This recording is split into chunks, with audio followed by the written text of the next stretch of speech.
کہ بھائی مغرب میں تو جو کلچر ہے وہ آپ جانتے ہیں، یورپ میں جو کلچر ہے وہ آپ جانتے ہیں، وہاں تو زناکاری کا کوئی مسئلہ ہی نہیں ہے، ریپ کی نوبت تو بہت بعد میں آتی ہے۔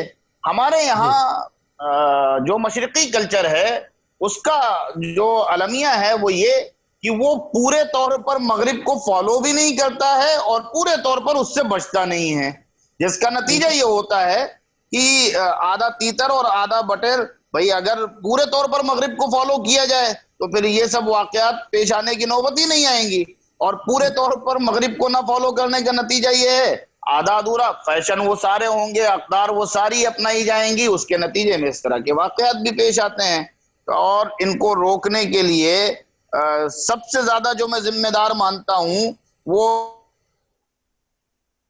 ایک مارچ اور دوسرے ہمارا جو قانونی سسٹم ہے وہ ذمہ دار ہے۔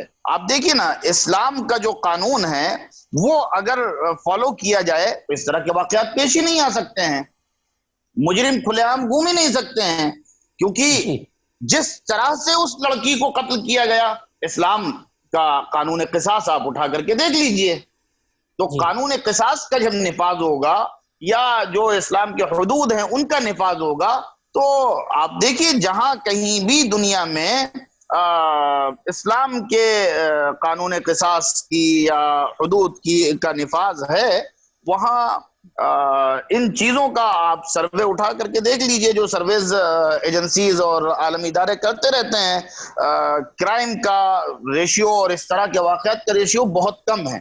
اب جہاں تک پرٹیکولر اس ہاتھرس کے واقعے کا مسئلہ ہے تو آپ دیکھ رہے ہیں اس پہ بھی سیاست ہو رہی ہے، ٹھیک ہے، اس میں اب بعض اس طرح کی چیزیں بھی نکل کر کے آ رہی ہیں کہ ان میں سے وہ لڑکوں سے پہلے سے اس لڑکی کے تعلقات تھے اور مہینوں سے وہ مسئلہ چل رہا تھا، اور اس کے بعد پھر جو ہے وہ جناب والا اس کے گھر والوں نے ہی اس لڑکی پر اٹیک کیا، اس طرح کی بھی چیزیں نکل کر کے آ رہی ہیں، اور مکمل اس کو ایک پولیٹیکل ایشو بنا لیا گیا ہے۔ حالانکہ پولیس اگر صحیح معنی میں پالیٹکس کنارے ہو جاتی اور پولیس کو یہ اختیار ہوتا کہ آپ کو ویری آنیسٹلی اس کو ودن 2 days 3 days اس کو انویسٹیگیٹ کیجئے، تو پولیس کو دیر نہیں لگتی، انویسٹیگیشن سامنے آتا، مجرمین کو سزا دی جاتی، وکٹم کو انصاف ملتا۔ لیکن ظاہر ہے کہ اس میں پوری طرح سے پالیٹکس انوالو ہے، اور خاص طور سے ہمارے یو پی میں تو صورتحال یہ ہے کہ برادری واد اور جاتی واد، اب ظاہر ہے اس میں نام آ رہا ہے اپر کاسٹ کا، اور وکٹم ہے لوور کاسٹ کے لوگ، تو ہمارے جو چیف منسٹر ہیں ان کا جاتی واد میں بڑا وشواس رکھتے ہیں۔ وہ آپ دیکھیے اس دن سنجے سنگھ نے لسٹ کی ہے کہ تقریباً 31 ڈسٹرکٹس کی انہوں نے سوچی دی کہ اس میں جتنے ڈی ایم ہیں، ایس پی ہیں، اعلیٰ ادھیکاری ہیں، سب ٹھاکر ہیں، اور یہ بات بہت پہلے سے چل رہی ہے۔ ہم نے سوشل میڈیا پر اس کے اسکرین شاٹس دیکھے، وہ کانپور کا جو انسیڈنٹ ہوا تھا اس کے بعد باقاعدہ برہمنوں اور ٹھاکروں کے بیچ میں 36 کا آنکڑا رہا جو نکل کر کے سوشل میڈیا پر آیا۔ اب ظاہر ہے کہ وہ ڈیمیج کنٹرول کی کوشش کرتے ہیں، لیکن ظاہر ہے کہ اب سوشل میڈیا کا زمانہ ہے، ڈیمیج کنٹرول ہوتا نہیں ہے، وہ ان کے گھر کی لڑائی باہر آئی اور یہ ہو رہا ہے، تو یہ واقعہ بھی سیاست کا شکار ہو رہا ہے۔ جی بہت شکریہ ڈاکٹر صاحب، thank you so much for joining U M Networks, انشاءاللہ دوبارہ ملیں گے آپ سے، بہت اچھا لگا، بہت شکریہ، تھینک یو سو مچ۔ جزاکم اللہ، شکریہ، السلام علیکم ورحمۃ اللہ۔ Assalamu alaikum wa rahmatullahi wa barakatuh. Dear audience, we appreciate your support. Thanks for watching UM Network, and keep sharing and subscribing because sharing goodness is sadaqah. Assalamu alaikum wa rahmatullahi wa barakatuh.